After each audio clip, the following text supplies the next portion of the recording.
सोचिए अगर आपको ऐसा बच्चा दिखे जो केवल आधा हो, हाँ बस ऊपर का हिस्सा, सर, हाथ, सीना, लेकिन कमर के नीचे कुछ नहीं, और वो फिर भी बोलता है, हंसता है, बातें करता है। आपको क्या लगेगा? क्या वो चमत्कार है या फिर कोई भयानक सच्चाई? ये कहानी है एक ऐसे बच्चे की जिसने खुद के होने भर से एक पूरे गांव की नींदें उड़ा दी। और जब उसकी सच्चाई सामने आई तो कुछ लोगों ने डर के मारे गांव छोड़ दिया और कुछ पागल हो गए। उत्तराखंड के घने जंगलों के पास एक छोटा सा गांव था। नाम था भटकनपुर। गांव ज्यादा बड़ा नहीं था, मुश्किल से 300-400 लोग। लेकिन गांव के एक कोने पर जहां जंगल शुरू होता था वहां एक टूटी फूटी झोपड़ी थी। उसी झोपड़ी में रहता था नंदू, एक 10 साल का लड़का। नंदू को पूरे गांव में सब जानते थे, लेकिन कोई उससे मिलने नहीं जाता था। वजह, वो बच्चा था ही कुछ अजीब। वो सिर्फ आधा था। नंदू का शरीर कमर तक था, उसके पैर नहीं थे, रीढ़ की हड्डी नीचे से गायब थी। लेकिन वो जिंदा था। उसके चेहरे पर मुस्कान होती थी। वो बातें करता था, कहानियां सुनाता था, पेड़ के नीचे बैठकर पक्षियों को निहारता था।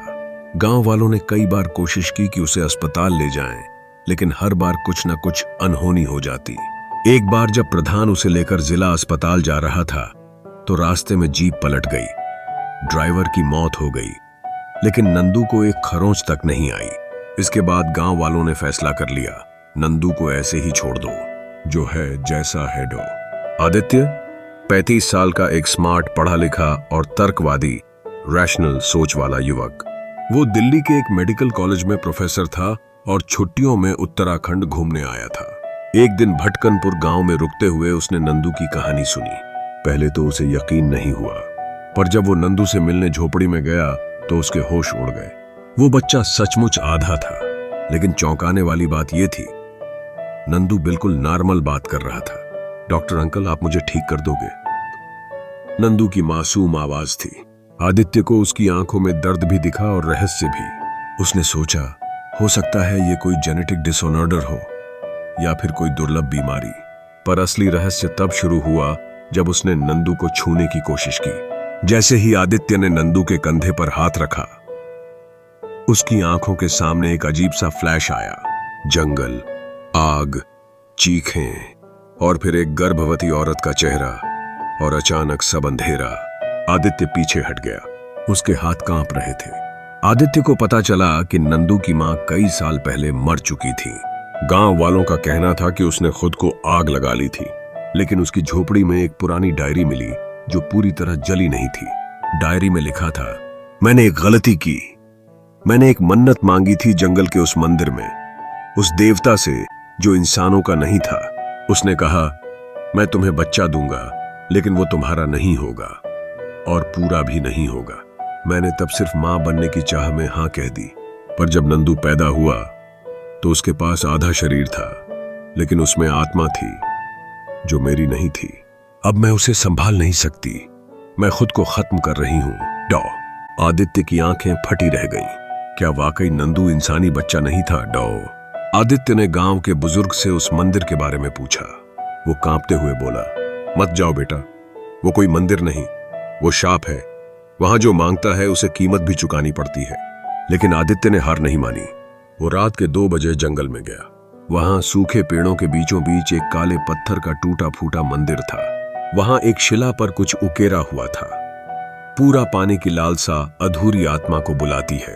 और तभी आदित्य ने देखा, सामने झाड़ियों के पीछे कुछ हिल रहा था। नंदू, हां वही आधा बच्चा, लेकिन इस बार उसके चेहरे पर मुस्कान नहीं थी। एक अलग सी, डरावनी, जानवर जैसी मुस्कान थी। नंदू की आंखें काली हो चुकी थीं और उसने कहा, तुम भी जानना चाहते हो ना कि मैं कौन हूं? और फिर वो जमीन में समा गया। अगले दिन आदित्य फिर से झोपड़ी में गया, लेकिन वहां कोई नहीं था। नंदू गायब था। झोपड़ी जली हुई थी।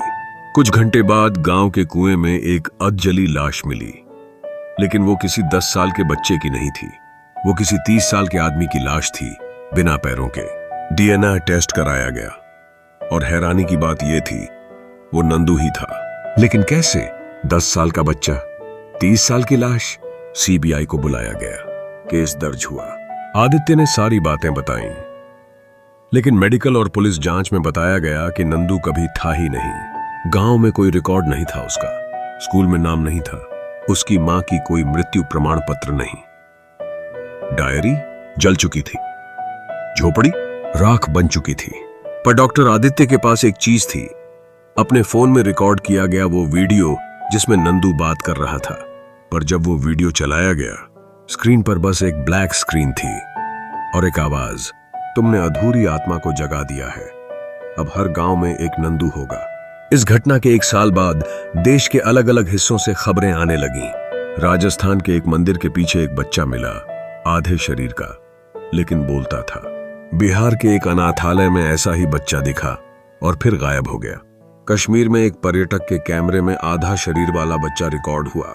सीबीआई ने इस रहस्य को बंद केस घोषित कर दिया, लेकिन डॉक्टर आदित्य ने एक किताब लिखी, the half child, a curse across India. कभी कभी किसी की अधूरी मन्नत किसी और की पूरी बर्बादी बन जाती है। नंदू सिर्फ एक बच्चा नहीं था, वो एक चेतावनी था, उस लालच की जो इंसानों को शैतानों से भी ज्यादा नीचे गिरा देती है।